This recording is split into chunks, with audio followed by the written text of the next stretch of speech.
மேற்கு தொடர்ச்சி மலையில் பெய்த கனமழை காரணமாக தேனி மாவட்டம் கம்பம் அருகே உள்ள சுருளி அருவியில் வெள்ளப்பெருக்கு தொடரும் நிலையில் அருவி பகுதிக்கு வரவும் அருவியில் குளிக்கவும் விதிக்கப்பட்ட தடை 2வது நாளாக நீட்டிக்கப்பட்டுள்ளது.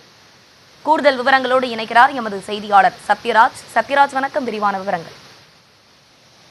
நிச்சயமாக தேனி மாவட்டம் குறிப்பாக மேற்கு தொடர்ச்சி மலை ஒட்டிய பகுதிகளில் தொடர்ந்து கனமழை பெய்து வருகிறது. இதன் காரணமாக நேற்று மேற்கு தொடர்ச்சி மலை ஒட்டிய புகழ்பெற்ற சுற்றுலா தலமான சுருளி அருவியில் கனமழை காரணமாக வெள்ளப்பெருக்கு ஏற்பட்டு இருந்தது. இதன் காரணமாக பொதுமக்கள் சுற்றுலா பயணி நலன் கருதி வனத்துறையினர் தடை விதித்திருந்தனர். இந்த தடையானது இன்று 2வது நாளாக தொடர்ந்து வருகிறது. குறிப்பாக மேற்கு தொடர்ச்சி மலை ஒட்டிய பகுதிகளில் கனமழை பெய்து வரும் சூழலில் மேகமலை, ஈத்தக்காடு, வண்ணாத்திப்பாறை, அரிசிப்பாறை, மணலாறு ஆகிய பகுதிகளில் தொடர்ந்து கனமழை பெய்து வருவதால் சுருளி அருவிக்கு இன்று நீர்வரத்து அதிகரித்து வருகிறது. குறிப்பாக மரம், கட்டை, சல்லிகளுடன் தண்ணீரானது ஆர்ப்பரித்து கொட்டுகிறது. இதன் காரணமாகத்தான் வனத்துறையினர் பொதுமக்களுக்கு பாதுகாப்பு நலன் கருதி 2வது நாளாக தடை விதித்து உள்ளனர். தற்பொழுது அருவி பகுதியில் தொடர்ந்து அதிகமான நீர் வந்து கொண்டிருப்பதால் பொதுமக்கள் யாரும் அருவி பகுதிக்கு வர வேண்டாம் என்று எச்சரிக்கை விடுக்கப்பட்டு வருகிறது.